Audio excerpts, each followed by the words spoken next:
Você está prestes a entender a anatomia de um ataque. Quando alguém tenta te diminuir na frente de uma plateia, essa pessoa não está exercendo poder. Ela está gritando socorro. O desrespeito público é o último refúgio do inseguro que precisa de uma audiência para validar uma força que ele sabe que não possui. Como Maquiavel bem observou, o desrespeito é a arma de quem não tem autoridade real. Quem detém o poder de fato não precisa de espetáculo para se impor. Quem é verdadeiramente soberano ocupa o espaço com sua mera presença. O agressor público é como um ator desesperado que depende da sua reação para manter o show vivo. Se você se irrita, ele vence. Se você se explica, ele domina. Mas se você souber como devolver o golpe com a frieza de um cirurgião, você não apenas neutraliza a ofensa, mas expõe a fragilidade do agressor diante de todos. Hoje, eu vou te entregar as 7 lâminas verbais que vão inverter o jogo. Você vai aprender a transformar o palco dele em um tribunal onde ele é o único réu. Ao final desta aula, você não terá apenas respostas, terá o controle psicológico total sobre qualquer tentativa de humilhação, garantindo que ninguém se atreva a testar os seus limites novamente. A primeira lâmina que você deve empunhar é o espelho da inconfidência. Entenda a dinâmica. O agressor público se alimenta da velocidade e da ambiguidade. Ele joga um comentário sarcástico ou uma piadinha ácida esperando que você se encolha ou que tente revidar com a mesma moeda, transformando tudo em uma briga de lama onde ele se sente em casa. Quando você reage com raiva, você valida o golpe dele. Mas o mestre da estratégia não reage. Ele observa. Imagine uma mesa de negociações ou um jantar social. Em determinado momento, alguém tenta ganhar pontos às suas custas, soltando um comentário sobre sua trajetória ou um erro passado, disfarçado de humor. A sala silencia, esperando o seu constrangimento.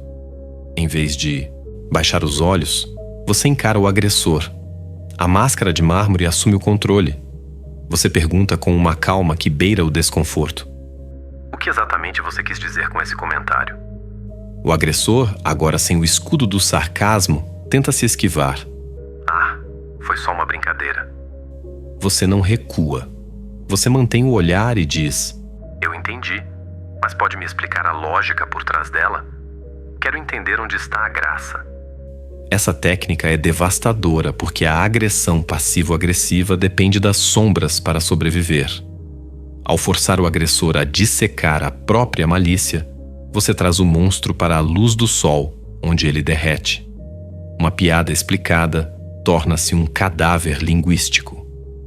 No momento em que ele gagueja tentando justificar o injustificável, o papel de vilão inteligente desmorona. Diante de todos, ele deixa de ser o mestre do sarcasmo para se tornar o sujeito inconveniente e socialmente inepto que precisa atacar os outros para se sentir relevante. Você não o atacou. Você apenas segurou o espelho enquanto ele se enforcava com as próprias palavras. No silêncio que se segue, a autoridade da sala mudou de mãos. Agora, ela é sua. Esta é, sem dúvida, a resposta mais fria e puramente maquiavélica de todo o seu arsenal. No jogo do poder, a moeda mais valiosa não é o dinheiro, é a atenção. Quando você responde a um insulto, você está pagando um tributo ao agressor, admitindo que o que ele disse tem valor suficiente para alterar o seu estado emocional. O vácuo do poder inverte essa lógica de forma brutal. Imagine a cena. Em um círculo social ou em uma reunião de trabalho, alguém dispara uma ofensa direta contra você, buscando uma reação, um grito ou uma defesa. O ar gela. Todos olham para você. Nesse milissegundo, o destino da sua reputação está em jogo. Em vez de abrir a boca, você simplesmente para. Você mantém o contato visual firme, sem franzir a testa, sem raiva, sem o menor sinal de perturbação. Você conta mentalmente 1, 2, 3 segundos de silêncio absoluto enquanto sustenta o olhar dele. Nesse vácuo, a ofensa da pessoa deixa de ser um ataque e passa a ser um ruído desesperado que ecoa sozinho, revelando apenas a carência de quem a proferiu. Então, com a elegância de quem descarta um papel usado, você vira o rosto para a pessoa ao seu lado e continua o assunto anterior como se nada, absolutamente nada, tivesse acontecido. Certa vez, em um ambiente de alta pressão, vi um subordinado tentar humilhar seu mentor mencionando um fracasso antigo diante de investidores. O mentor não se defendeu. Ele apenas olhou para o jovem com uma curiosidade quase clínica, como se observasse um inseto estranho no vidro. Após alguns segundos de um silêncio que pareceu durar horas, ele se virou para o CEO e disse: "Como eu dizia sobre as projeções do próximo trimestre." O agressor foi reduzido a pó. Ele não foi apenas ignorado, ele foi desintegrado socialmente. Ao negar uma resposta, você comunica que o comentário dele foi tão irrelevante, tão abaixo do seu nível, que não merece sequer o gasto de oxigênio para uma sílaba. Você demonstra que ele não tem o poder de te tocar. O silêncio não é a ausência de resposta. É a resposta definitiva de quem já venceu. Esta terceira manobra é um exercício de dominação psicológica disfarçada de benevolência. No teatro do poder, quem sente raiva é o subordinado. Quem sente piedade é o soberano. Ao utilizar o golpe da piedade, você subverte completamente a hierarquia do ataque. O agressor espera que você se defenda de igual para agora, mas você decide olhar para ele de cima, com a condescendência de quem observa uma criança tendo um surto de temperamento. Em vez de absorver o impacto da ofensa, você a devolve envolta em uma camada de preocupação clínica.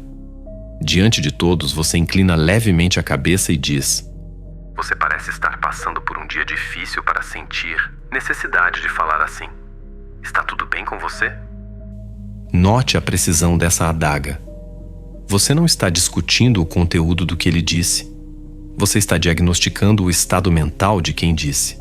Considere a história de um executivo que, ao ser interrompido por um colega com um comentário agressivo sobre sua competência, parou a apresentação, suspirou com suavidade e perguntou diante de toda a diretoria: "Eu sinto uma carga de estresse muito alta na sua fala hoje. Se precisar de uma pausa para se recompor, todos entenderemos." O agressor, que queria parecer forte e assertivo, foi imediatamente rotulado como alguém instável, emocional e fora de controle. O jogo virou. Ele agora é o elo fraco da sala que precisa de cuidados, enquanto você é a rocha inabalável que se dá ao luxo de ser compreensivo.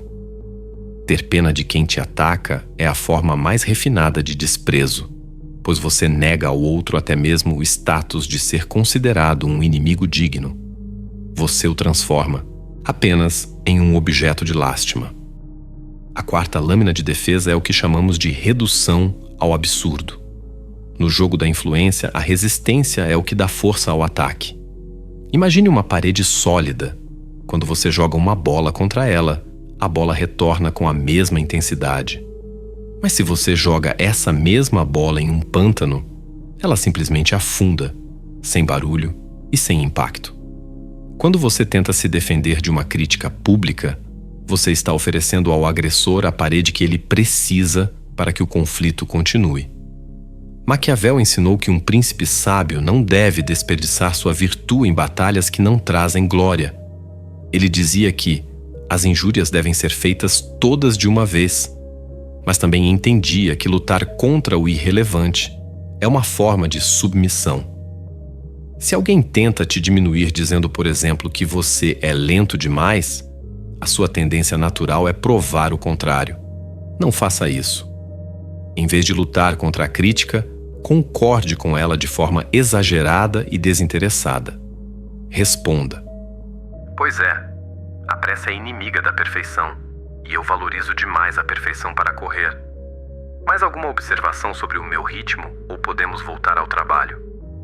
Pense na história de um estrategista militar que era constantemente criticado por seus pares por ser excessivamente cauteloso.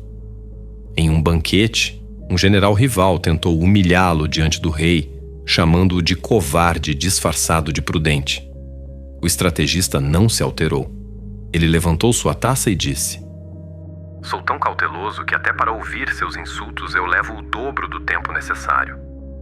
Algum outro defeito meu que eu deva anotar?" Ao concordar com o defeito e elevá-lo ao absurdo, você retira a munição das mãos do agressor. Se não há resistência, não há colisão. A crítica cai no chão, inofensiva, e o agressor fica parado no palco segurando uma arma que não dispara mais. Você não apenas desarmou o ataque, você provou que a opinião dele é tão insignificante que você pode até brincar com ela. Chegamos agora à quinta lâmina, a mais letal para aqueles que se escondem atrás de máscaras de competência ou autoridade para esconder a própria pequenez. O manipulador social é um parasita da percepção. Ele precisa que a intenção por trás do seu ataque permaneça nas sombras para que ele possa manter a fachada de líder ou crítico honesto. A força dele reside no subtexto. Quando você utiliza a exposição da agenda, você comete o pecado supremo contra o manipulador. Você arranca a máscara dele e a joga no chão, sob a luz mais forte da sala. Você deixa de discutir o conteúdo da ofensa e passa a discutir a patologia de quem ofende. Imagine um ambiente onde alguém tenta descredibilizar sua visão técnica ou seu valor pessoal com um tom de superioridade cínica. O agressor quer que você se sinta pequeno, para que ele pareça grande por contraste. Em vez de morder a isca e entrar no debate que ele propôs, você para. Você mantém a voz em um tom baixo, quase sussurrado, o que obriga todos ao redor a se inclinarem para ouvir, e dispara a pergunta que desmantela qualquer arquitetura de ego. Você se sente melhor ou mais importante tentando me diminuir na frente dos outros? Não há resposta possível para isso que não confirme a derrota dele. Se ele disser que sim, ele confessa sua toxicidade. Se disser que não, ele invalida o próprio ataque. Você trouxe a dinâmica de poder para a superfície. Lembro-me de um diplomata que, ao ser interrompido por um rival que tentava ridicularizar sua proposta através de um sarcasmo barato, simplesmente pousou sua caneta, olhou para o agressor com uma serenidade perturbadora e disse: "Sua necessidade de audiência para validar seu desrespeito revela mais sobre sua insegurança do que sobre minha proposta. Podemos prosseguir com dignidade ou você ainda precisa de mais um momento para tentar se sentir superior?" A sala parou. O rival, que antes parecia um predador, agora parecia apenas uma criança desesperada por atenção. Ao expor a agenda oculta, você altera o foco da audiência. Eles deixam de julgar o que foi dito sobre você e passam a julgar o caráter deplorável de quem disse. Você não está apenas se defendendo. Você está conduzindo uma autópsia pública da moralidade do seu oponente enquanto ele ainda está vivo. A sexta manobra é a aplicação pura do niilismo estratégico. Para o ego narcisista, o oposto do amor não é o ódio, é a indiferença. O agressor que te ataca em público está investindo um capital emocional alto. Ele preparou o bote, calculou as palavras e está com os receptores de dopamina abertos, aguardando ansiosamente pela sua reação, seja ela o choro, a raiva ou a defesa. Quando você nega essa entrega, você causa um curto-circuito no sistema de recompensa dele. É o que chamamos de indiferença seletiva. A execução é um exercício de minimalismo brutal. Deixe que ele termine o espetáculo. Não o interrompa. Deixe que ele esvazie o carregador de ofensas até o fim. Quando o silêncio finalmente cair sobre a sala e todos os olhos estiverem cravados em você, não ofereça uma performance. Apenas dê um leve e quase imperceptível aceno com a cabeça e diga, com a secura de quem lê a previsão do tempo: "Entendi. Anotado." E então, sem um segundo de hesitação, volte os seus olhos e sua atenção para o que você estava fazendo antes, seja olhar para os seus papéis, para o seu celular ou para outra pessoa. Houve um caso clássico de um conselheiro que, ao ser insultado por um jovem herdeiro arrogante diante de toda a corte, apenas ajustou seus óculos e disse: "Registrado." Ele não deu ao jovem o prazer de uma discussão, não deu ao público o drama de uma briga. Ele tratou a ofensa como um dado estatístico irrelevante, um ruído de fundo que não merecia análise. Essa resposta é devastadora porque comunica sem dizer uma palavra que a opinião daquela pessoa tem peso zero na sua escala de realidade. Você não está apenas ignorando o comentário. Você está invalidando a existência do agressor como um jogador digno no seu tabuleiro. Você é o juiz que ouve o clamor do réu e simplesmente vira a página. O agressor fica ali, nu, segurando uma raiva que agora só pertence a ele, enquanto você segue sua marcha, intocado e soberano. Chegamos à barreira final, onde a sutileza termina e o aço da autoridade se revela. Esta é a manobra para quando o desrespeito deixa de ser um incidente isolado e tenta se tornar um hábito. Maquiavel foi mestre ao ensinar que é infinitamente mais seguro ser respeitado e até temido por seus limites, do que ser amado por sua passividade. O amor das massas é volúvel e condicional, mas o respeito gerado por uma fronteira intransponível é permanente. Se você permite que o desrespeito ocorra sem uma resposta de autoridade, você não está sendo paciente. Você está treinando o mundo para tratar você como um capacho. Quando a ofensa cruza a linha da recorrência, você não usa espelhos, silêncios ou ironias. Você usa o corte definitivo. Pare tudo o que está fazendo. Olhe seriamente, sem piscar, diretamente no fundo dos olhos do agressor. Deixe que a gravidade da sua presença preencha o espaço e diga com uma voz firme, sem tremores e sem gritos: eu não permito que esse tipo de tom seja usado comigo. Vamos manter o profissionalismo, certo? Note que você não está fazendo um apelo emocional. Você está declarando uma lei. Imagine um comandante que, ao ver um igual ou um subordinado cruzar a linha da insubordinação em público, não perde a calma, mas impõe um limite tão gélido que a temperatura da sala cai instantaneamente. Ao dizer "eu não permito", você assume o papel de legislador da sua própria dignidade. Você retira o agressor do campo das piadinhas e o coloca diante de um fato. Ele bateu em uma parede de ferro. Quem é passivo na esperança de ser amado acaba devorado pelos lobos. Quem é firme na imposição de seus termos torna-se o próprio lobo. Você não precisa de volume para ser ouvido. Precisa apenas de uma fronteira que ninguém consiga saltar sem consequências. Este é o ato final de quem se recusa a ser um peão. O estabelecimento de que o seu território é sagrado e que o preço para invadi-lo é o seu silêncio definitivo. Dominar estas respostas não é apenas uma questão de etiqueta ou de vencer uma discussão. É sobre quem detém a posse da sua dignidade. Mas aqui reside a provocação final.